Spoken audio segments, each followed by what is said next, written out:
Guys, here are some 6 most expensive mistakes that you guys are going to make when getting divorced. And when I say expensive, I'm not just talking about that dollar signal. I'm talking about your life, your time, your sanity, your future, your balls, your career, and even your kids in one way or another. But full disclaimer, I've been through 2 divorces and I made 5 of these 6 mistakes. So I'm not just coming from a professional standpoint here, but a personal one instead. So let's get to the point and let's start revving that engine.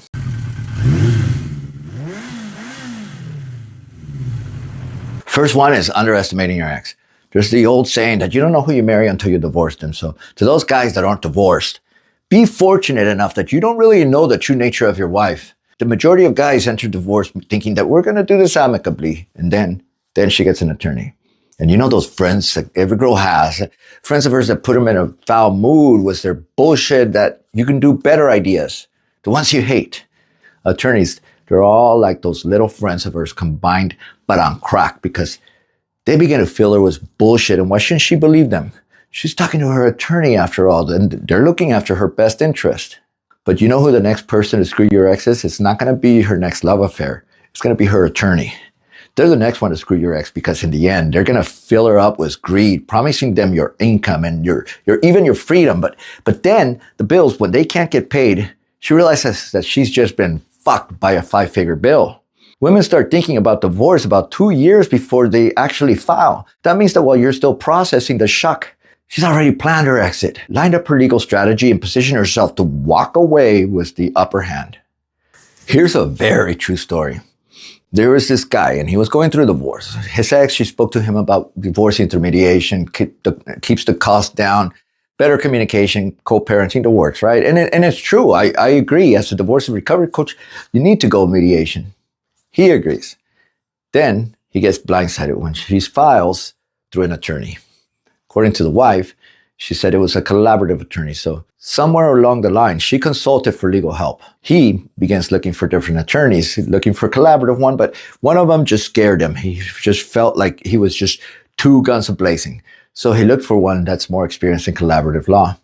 He finds one. But here's the clue. There's no such thing as a collaborative attorney when your ass is fighting for custody. It just doesn't work like that. He gets sidetracked so often. She's ahead of him in the process. Like everything that he suggests to his attorney, she's able to know. It was unbelievable. What he didn't know is that she had hacked his email. Now, this guy was me.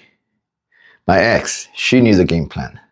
If the first mistake is underestimating your ex, the second mistake is to hire the wrong attorney. Many of us, we already know that in family law, the courts, they're stacked against us. But we also know that often, as mentioned in the above example, our spouse doesn't play by the rules. They kick us in the balls. But what we don't know is how to prepare for divorce because we just don't prepare the way we need to. We hire an attorney thinking that they're going to part the seas and they're the saviors of the world. They always have a plan and they start justice. We really don't do our research in our attorney. And when I ask the guys why they hired an attorney, the usual response is because they were referred. But the usual reasons for referral is because the attorney got their friend out of a mess. Now, I'd argue that that's probably not a good attorney. I'd argue that the divorce became a mess because the attorney was not proactive or prepared enough to approach and look for potential threats in the divorce. The biggest expense you're going to make is in your divorce is hiring an attorney. You need to know if you're going to get a good collaborator, one with high conflict experience. Do you want one with a background in finance or maybe one that needs to be a good closer? I had a guy that couldn't get this divorce over with. He just couldn't. His attorney, he just couldn't close the case. 2 years into the divorce. After hearing his story, I just told him what you need is a good closer. You don't even need an attorney. You just need mediation. 1 week later, he met with mediation. Well, they met with mediation. 2 weeks later, paper signed. We depend way too much on our attorneys and we need to be doing our homework. We need to be more prepared. Now it's time I'm going to switch it up a little bit to the third big mistake, and that's going to be regarding your recovery portion. Because many guys, we don't take care of becoming newly single men. After the grief, we just think that that's the only part, that it's the hard part. And we miss what can be potentially the really fun part, your development. Winston Churchill, he once said to never let a good crisis go to waste. And this is so true when it comes to divorce.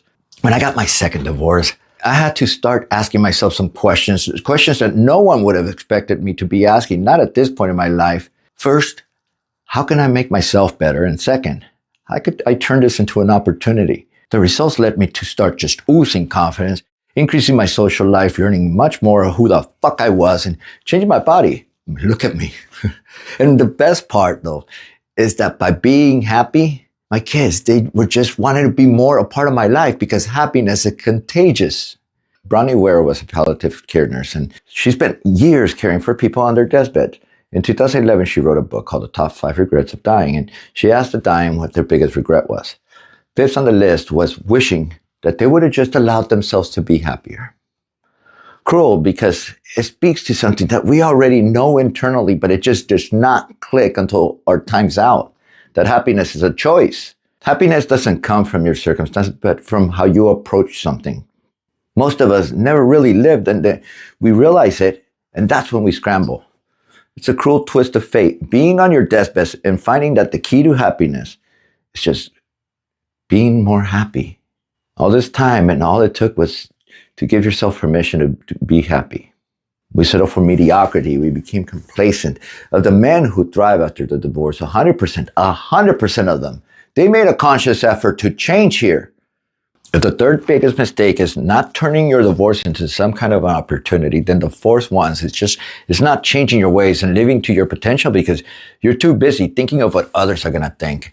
And this is a bigger problem than you think because you risk repeating the same mistakes of your past only to have history haunt you and haunt you and haunt you because you didn't do a thing, not a goddamn thing to grow, and you just stayed the same. Conformity is now your enemy. There's being yourself, and then there's being the best version of yourself. And that needs to be your end game. Truly knowing your wants, your wishes, your goals. It's not being scared anymore by validating who the fuck you are. It's self-awareness. Somehow society, it appreciates conformity as though it's something to be praised, something good. I hear it all the time. I can't dress like this because it just looks like I'm trying. What if people laugh if I wear this? I can't take this type of picture because, well, it just looks vain. I can't go up to that girl. What will others say if she says no? I can't get on online dating because what if my ex see me? I can't is nothing but a lie. It's nothing but an excuse to say that you're just not willing to do something. Most guys, they say that they're focusing on themselves while they're remaining within their norm, and that's all bullshit because you're not trusting yourself enough here. Live by your own rules, man. Give yourself permission. There's some freedom behind it, and often what happens is that you start controlling the frame that others see. I ask guys what they're doing to focus on themselves, and here's what I hear. Working out and reading, with the most common book being No More Mr. Nice Guy. I read that book 6 years ago and completely forgot that I read it. I looked in my closet and there it was, highlighted and everything. So I mistakenly would tell people that I didn't read it when I actually had. Reading is a start. It's education, but there's a huge difference between education and doing or training, because training is real world. It's doing it until you get it fucking right. Learning goes unchecked. I see it like this. Your sixth grader, he takes a sex education course, but a sex training program, that would never happen. Trust in yourself more, and it begins by listening to yourself, to that little inner voice. Stop worrying about what others think, because people will respect you more for it. And frankly, I'd argue that a lot of our exes, they lost attraction to us because we just stopped being independent thinkers. So I have to ask, what are you going to do today from here on out that you're going to be glad you did when it comes time to meet your maker? Because earlier I mentioned Bronnie Ware's book, the one on regrets and dying, along with its fifth regret. But the number one regret people have when they're realizing that their time's come, it's a regret that took me 2 divorces and 47 years to fully comprehend, and it's a huge reason why I study and dedicate myself to existentialism. The number one regret of the dying was that they wish that they had the courage to live a life true to themselves rather than the life that others expected of them to live. To me, it's a sin to die with that regret. I don't want to die like most people do, realizing that I took my mortality for granted, wishing that I had done more. I already feel like that, and I've done a lot. Guess what I'm saying is that now, today, from now on, you're single. Give yourself permission to behave single, to act single, to talk with desire, flirt, say no more often, encourage others and yourself to challenge the status quo, to be original thinkers. Focus on yourself by developing yourself, not by reading a fucking book that you could have read while being married, because the shit you do today is the shit that you shouldn't be doing when you're in a committed relationship. So own up to it and become that guy. And you know why being a bachelor at our age is so much more fun? We have resources that our asses didn't have 20 years ago when we were eating top ramen and looking for change in between the couches so we could buy a fucking pack of condoms. You're better off. Show it off. Now, before moving to the last two, if you feel this video made a difference, stay informed by subscribing and allowing the notification bell to let you know when I do release a video, because I'll occasionally have impromptu webinars, like last night, for instance. And for security reasons, these webinars, they're not available to everybody. They're reserved only to those that attend. We talk about some really personal shit here, and they're fun. So while recording this video, I had 2 initial consultations. And if you've ever had a one-on-one with me, you know damn well that I don't fuck around here. They're fast-paced, 90 minutes long, and I keep it real. My job is to uncover as much detail possible, work up a realistic strategic plan, one that's actionable. Well, both of these guys in the consultation, they made the first mistake by underestimating their ex, and they're now hit with a bullshit restraining order. One guy, the first guy, he hired me, and I'm actively working with him to get those charges dropped, and they will. They'll get dropped. The other guy, however, he made both mistakes. He underestimated his ex, and then he hired and then fired his attorney. He's now in the process of looking for someone else. Unlike the first guy, he chose not to go with me, and what broke my heart was his why. He still wanted to try and divorce his ex amicably. Here he is. He's got a restraining order that's been extended already. He can't see his kids, has no form of communication with his ex, and he still wants to do it amicably. But it's hard as shit to reason with a tiger when your head is in his mouth, and right now, she's the tiger and she's hungry as shit. He's a good guy, and I'll always wonder and hope the best for him. But the point is that what may be obvious to you may not be so obvious when you're in the thick of things. So how about you?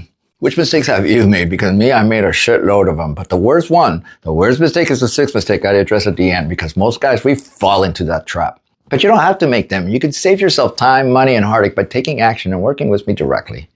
It's time to start changing that momentum of yours and moving it in your favor while also lifting up that morale. The link to find me is pinned in the comment section underneath, and don't wait, because we've all made these mistakes, be it your divorce or your recovery. The fact is, being completely honest with ourselves, that we're just not living our genuine life. And I'll leave you feeling something that you haven't felt in a while: relief.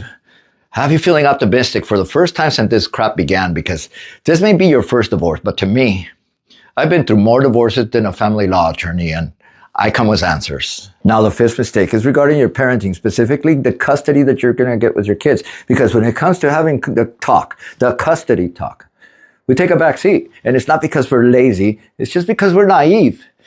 We just assume we're going to get 50-50 custody, but the reality says otherwise. Nationally, fathers, we receive an average of about 35% custodial time with our kids.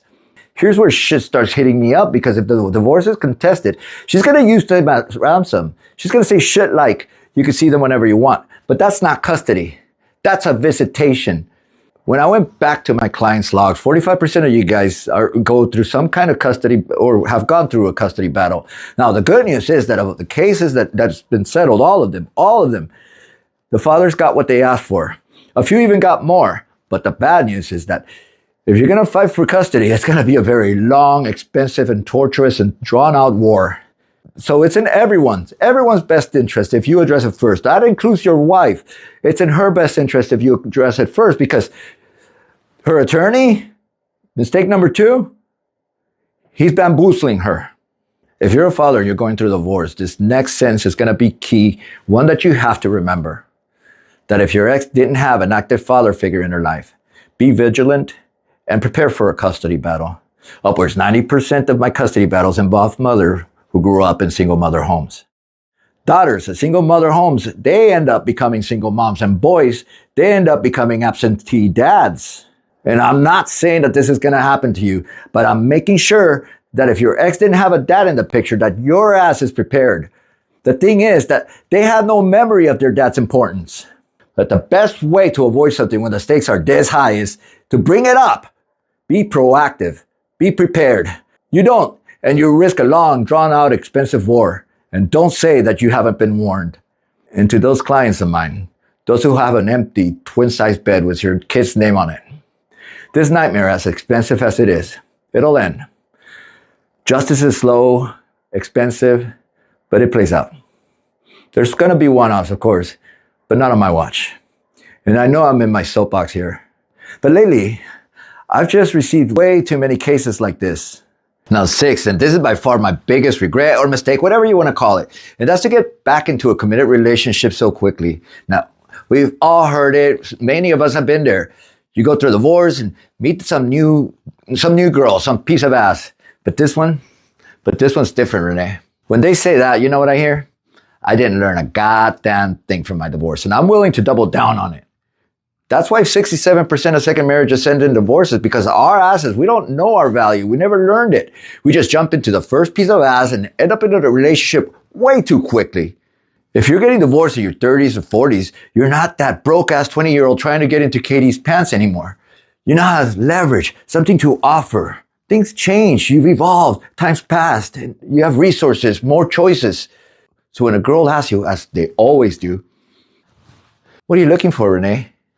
Say it with a kind heart that you want to learn, grow, develop, lust, live, thrive. That your end game is to meet a real partner, one that you can rely on during difficult times and count on for a hell of a terrific time. One that trusts your heart and your instincts and won't fight with you when you leave the toilet seat up. But for now, you each have to allow each other to have some mystique. You know, I mentioned 2 regrets at a time, but the greatest victory, choosing the right partner. Your wife, she's going to be the most important decision that you're ever going to make in your life. Don't fuck it up twice. I'm not saying not to go out and date. To the contrary, dating is fun because it's an opportunity, even if your date sucks. Suppose she's fat or has a missing tooth or missing teeth. You still have a story to tell, and telling a good story, it's still development. Everyone's different, and we all have different timelines. Don't violate your fourth mistake by worrying what others are going to think, but also don't violate your third biggest mistake by not allowing yourself to be happy.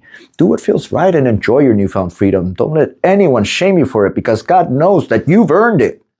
As men, we settle for the first piece of ass that gives us that ultimatum of it's either the commitment or the highway, all out of fear of being alone. Have the courage to say you're not emotionally available. When you realize your potential, you grow momentum and you realize that you can manage life without her. Don't settle. And while I can't say for certain that if I had a coach, I probably wouldn't have been so quick to commit on my second marriage.